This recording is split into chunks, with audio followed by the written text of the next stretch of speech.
because it will be faster in 8 minutes to take the time. I will speak in French, but the slides are only in English. So, la politique culturelle sur le patrimoine immatériel en France est définie par deux bandes chronologiques législatives. La première, c'est la loi de 2006, où la France a approuvé la convention de l'UNESCO, et 10 ans plus tard, l'intégration, 10 ans c'est long, mais en même temps on est heureux que ce soit arrivé, l'intégration du patrimoine culturel immatériel dans la définition officielle du patrimoine en France, dans le Code du patrimoine. La première étape de cette politique culturelle, c'est évidemment la vie d'un réseau. La situation française, pour le coup, n'est pas du tout dans la subsidiarité présentée par Marc tout à l'heure, puisque vous avez là, à l'échelle de l'Hexagone et des territoires ultramarins, l'existence effectivement de relais qui sont soit conseillers pour l'ethnologie ou alors des référents du patrimoine culturel immatériel, mais il n'y a pas de délégation de compétences entre le ministère de la Culture, qui est chargé de la mise en œuvre de la Convention, et ces ICH officers, si vous voulez, au niveau régional. C'est plutôt un lien de portée à connaissance, d'échange, en permanence de communication entre nous, mais il n'y a pas de délégation de compétences en termes de mise en œuvre de la Convention. Pas encore, en tout cas. On la souhaite. Et c'est pourquoi, dans le terrain hexagonal, sont si importants les autres acteurs de ce réseau, notamment les réseaux associatifs, les réseaux des communautés. Pour le coup, c'est vraiment une mise en œuvre de l'enjeu général du PCI, et notamment à travers l'existence de ces 11, depuis le début d'année, 11 organismes qu'on appelle des ethnopoles, des pôles de référence en ethnologie, dont 8 sont en charge ou se sont chargés de la politique aussi du patrimoine culturel immatériel. Et le premier d'entre eux est évidemment le Centre français du patrimoine culturel immatériel, fondé en 2011 et qui est situé en Bretagne. Il y a aussi beaucoup d'ONG en France qui sont accréditées par l'UNESCO pour le patrimoine culturel immatériel. Et parmi elles, certaines de ces ONG sont justement des ethnopoles du réseau dont je vous ai parlé précédemment. Donc voilà les 19 ONG qui sont agrégées. Et puis, il existe 4 fédérations spécialisées à l'échelon national dans des thématiques qui sont propres ou alors transversales, et précisément, il y en a une sur le domaine des écomusées et des musées de société. En abrégé, on dit la FEMS, Fédération des écomusées et musées de société. Deuxième temps de cette politique, après le réseau, c'est la construction d'un inventaire, c'est la brique réglementaire, on va dire, de la ratification de la Convention. Et donc cet inventaire national, il en existe un porté par le ministère de la Culture, et quelques-uns existent à l'échelon territorial, mais qui ne permettent pas, par exemple, de candidater pour l'UNESCO. Il faut être inscrit dans cet inventaire-là pour ensuite pouvoir candidater. Il existe depuis 10 ans maintenant, et on entre dans cet inventaire environ 40 éléments par an, 40-45 éléments classés par groupe. Les candidats remplissent ce type de formulaire entre 25 et 30 pages, et on a une sorte de guidelines pour les aider à le remplir. Soit ce sont des propositions spontanées, soit ils répondent à un appel à projet national pour pouvoir candidater et rentrer dans cet inventaire. Et récemment, pour donner une cohérence et créer en fait un fil rouge, un lien de cohésion entre tous les éléments inscrits à cet inventaire, on a créé un emblème pour éviter aussi l'usage illégal de l'emblème de l'UNESCO qu'on rencontrait parfois. Donc au moins maintenant il y a un emblème à l'échelon français qui permet aussi d'expliquer le travail qui a été réalisé pour aboutir à l'inscription à cet inventaire. En 2017, on a développé une plateforme collaborative qui est plus performante du point de vue de la recherche, et surtout en format de base de données, et surtout qui permet d'être contributive pour accentuer l'aspect participatif dans la politique du patrimoine culturel immatériel.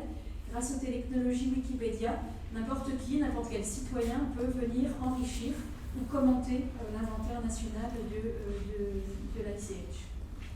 Nous avons un autre appel à projet aussi pour encourager le patrimoine culturel immatériel autour de la création en anthropologie visuelle.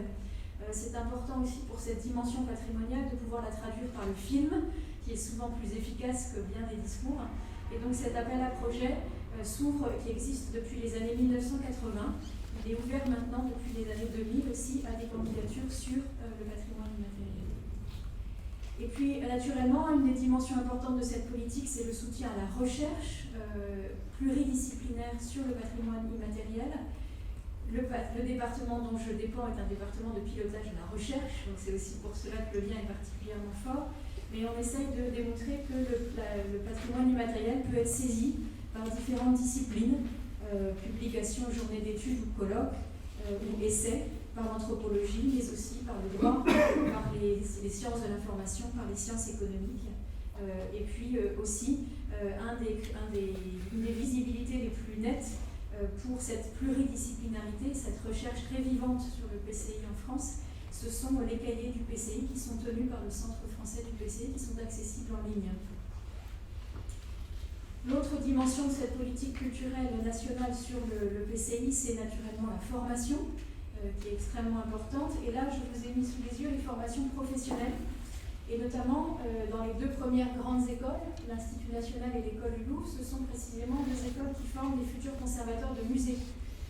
Et donc c'est ainsi que, de façon initiale, on peut leur faire effectivement avoir cette familiarité avec le patrimoine immatériel. Et puis il y a des dispositifs de formation tout au long de la vie, c'est à travers un certain nombre de programmes possibles. Et en 2017, on a mis en place ces formations hybrides qui croisent à la fois des chercheurs académiques, des associations et des professionnels du patrimoine, accueillis par les ethnopoles sur des thèmes particuliers pour creuser la façon de faire des inventaires ou de se servir du patrimoine immatériel pour faire des expositions, etc. Et puis, il y a 8 universités françaises qui ont développé des formations sur le patrimoine avec une spécialisation patrimoine immatériel et qui là aussi participe à la formation initiale. Bien sûr, mais ce n'est pas le plus important, c'est un élément de la politique culturelle sur le PCI, c'est aussi d'accompagner les candidats qui le souhaitent à aller vers les listes de l'UNESCO, mais ce n'est pas l'essentiel. Il y a beaucoup de demandes en France, trop, par rapport à la capacité de passer. On a un élément déjà inscrit sur la liste de sauvegarde urgente, et puis 16 éléments qui sont inscrits sur la liste représentative, et de plus en plus sont montés maintenant à l'international. À l'exemple du premier qui a d'ailleurs été monté avec la Belgique en 2008, qui avait ouvert la tradition. Et puis tous ces éléments qui sont à l'inventaire, qui sont reconnus par l'UNESCO, sont réunis par une association spécifique dont le président est d'ailleurs dans la salle et qui sert à unir en fait les différents détenteurs entre eux pour qu'ils se connaissent et pour qu'ils fassent des démarches ensemble, des démarches de valorisation du patrimoine immatériel. Le dernier élément de cette politique, c'est évidemment de promouvoir le patrimoine immatériel. Ça se fait par différents médias. Je vous montre ici les 2 principaux sites en France sur cette politique de promotion du PCI. D'une part, le site internet du ministère de la Culture et à droite, le site internet du Centre français du patrimoine culturel immatériel, plus les newsletters, plus les blogs, etc. Alors le lien entre cette politique sur le PCI et les musées, c'est d'abord le fait que dès l'origine, 1 an après la ratification, le domaine du patrimoine immatériel a été intégré dans le code d'éthique, dans la charte éthique des conservateurs de musées et des professionnels des musées. C'est le point, vous voyez, G, veiller à la sauvegarde du patrimoine culturel immatériel. Il y a plusieurs associations qui sont impliquées dans le secteur des musées pour promouvoir le PCI, la fédération dont je vous ai parlé, la FEMS, et aussi l'Association générale des conservateurs de collections publiques, qui s'implique aussi dans l'utilisation du PCI. Et puis il y a l'équivalent de la direction de notre département, qui est le service des musées de France, avec lesquels on essaie de regarder des liens pour aussi leur faire passer des informations pour le réseau des musées. Malgré tout, lorsqu'on regarde cette carte qui avait été faite en 2017, qui est un observatoire du PCI sur les réseaux, donc en virtuel, à travers les sites internet, vous pouvez, enfin c'est trop petit là, mais vous pourriez vous apercevoir qu'il y a très peu de points qui vont viser des sites internet de musées. C'est-à-dire que dans la réalité, en fait, lorsque les citoyens sont sur les réseaux sociaux et sont sur le web, en réalité, on s'aperçoit que dans le panorama général, très peu de musées entrent dans les questionnements, dans les rebondissements de site à site, dans les faits. Donc il y a encore beaucoup de travail à faire. Pour mesurer l'implication des musées dans le PCI, on a mené 2 enquêtes ministérielles, une il y a 10 ans, en 2008, juste au début, qui a été restituée dans le magazine du ministère, et une l'année dernière pour la conférence d'Aubusson. J'étais d'ailleurs venue à Aubusson présenter les résultats, qui était la première vraie enquête au bout de 10 ans d'existence du PCI, et vraiment complète. Donc les questions avaient été posées à nos collègues des musées, et ça nous a permis de faire remonter de quoi répondre à cette question-là qui était posée ici. Quels sont les mécanismes et les outils qui peuvent exister pour aider les musées à mettre en œuvre le PCI? Le premier dispositif qui existe, c'est un outil qui est devenu maintenant réglementaire dans le secteur des musées. C'est ce qu'on appelle le projet scientifique et culturel, le PSC. C'est comme un vade-mecum, comme un programme que chaque musée doit produire pour sa tutelle afin de présenter sur 4 ou 5 ans les projets de l'établissement. Et on s'est efforcé de montrer comment, dans le sommaire presque obligatoire d'un PSC réglementaire pour le secteur des musées en France, on peut arriver à faire entrer la dimension du PCI à chaque étape. Et en réalité, c'est un peu la démonstration qu'on a vue tout à l'heure avec le musée ici de Malines, c'est qu'en réalité le PCI est dans toutes les étapes, dans toute la chaîne muséale, depuis la collecte des objets jusqu'à la médiation. En faisant cet exercice, on s'en aperçoit très très bien. L'autre programme qui fait que les musées aussi s'intéressent au PCI, c'est qu'ils peuvent eux-mêmes candidater à l'appel à projet. Vous avez 2 exemples sous les yeux. D'autre part, avec les collectivités territoriales, il y a une capacité aussi qu'ils obtiennent des soutiens financiers lorsqu'ils développent des projets innovants autour du patrimoine culturel immatériel.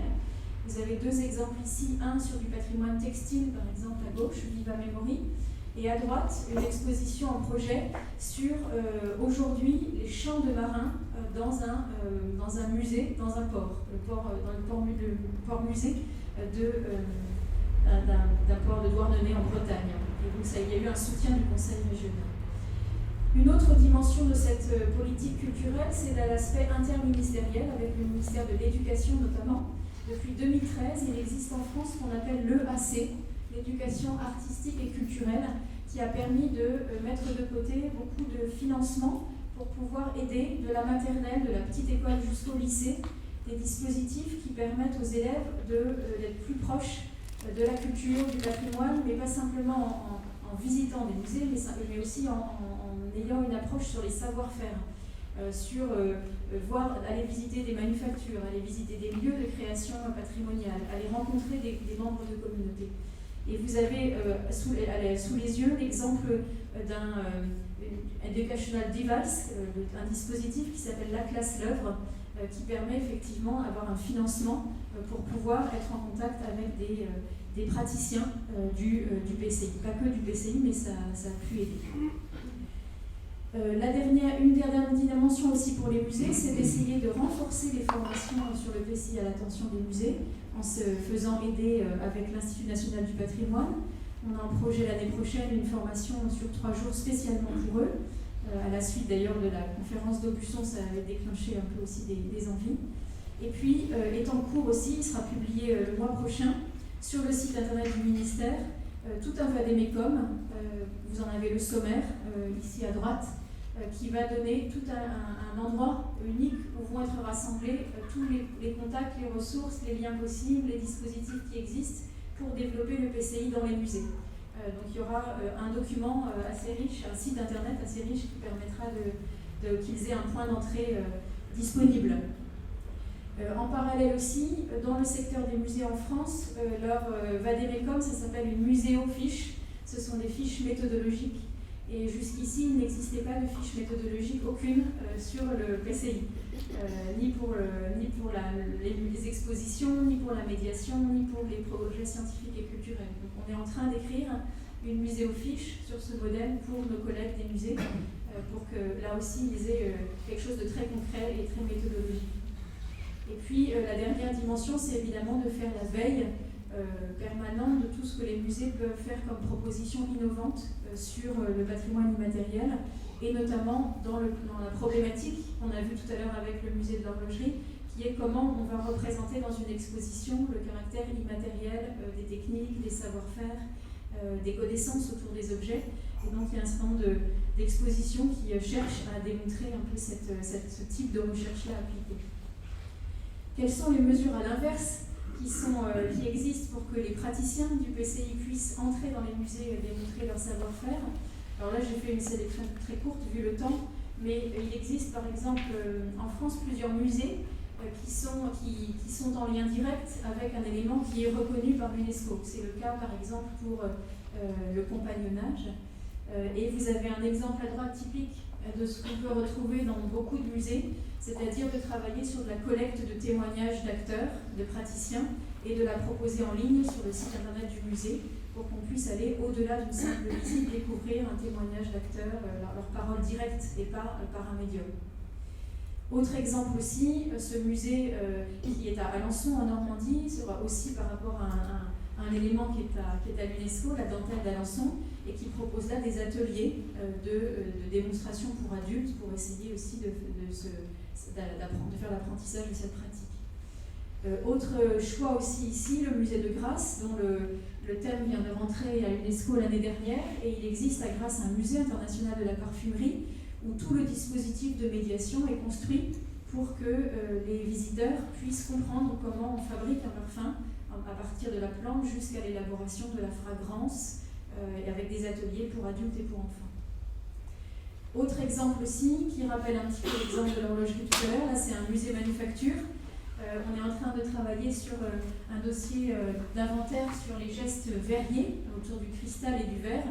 Et par exemple, le musée Lalique, qui se trouve dans l'est de la France, en Moselle, une grande terre de fabrication du verre et du cristal en France, met beaucoup en avant, sous forme de films, comme vous le voyez ici, le savoir-faire des praticiens avec des films qui sont tournés dans le musée autour de praticiens. Et puis, vous l'aviez découvert à Aubusson, mais c'est pour ceux qui n'avaient pas pu forcément venir en début d'année, un des plus significatifs musées en France pour la représentation du PCI, c'est encore la Cité de la Tapisserie, qui est en lien avec l'élément qui est reconnu à l'UNESCO, où vous avez là rassemblé en un seul endroit la gamme la plus complète de dispositifs possibles pour représenter le patrimoine immatériel, depuis un atelier de lissier qui est dans la structure, jusqu'à des salles d'exposition, des ateliers qui sont proposés aux adultes et aux enfants, et même ici, c'est le seul qui existe pour l'instant en France, un support pour un atelier pédagogique pour enfants qui est uniquement dédié au patrimoine immatériel et qui est permanent tout au long de l'année. Voilà, je vous remercie.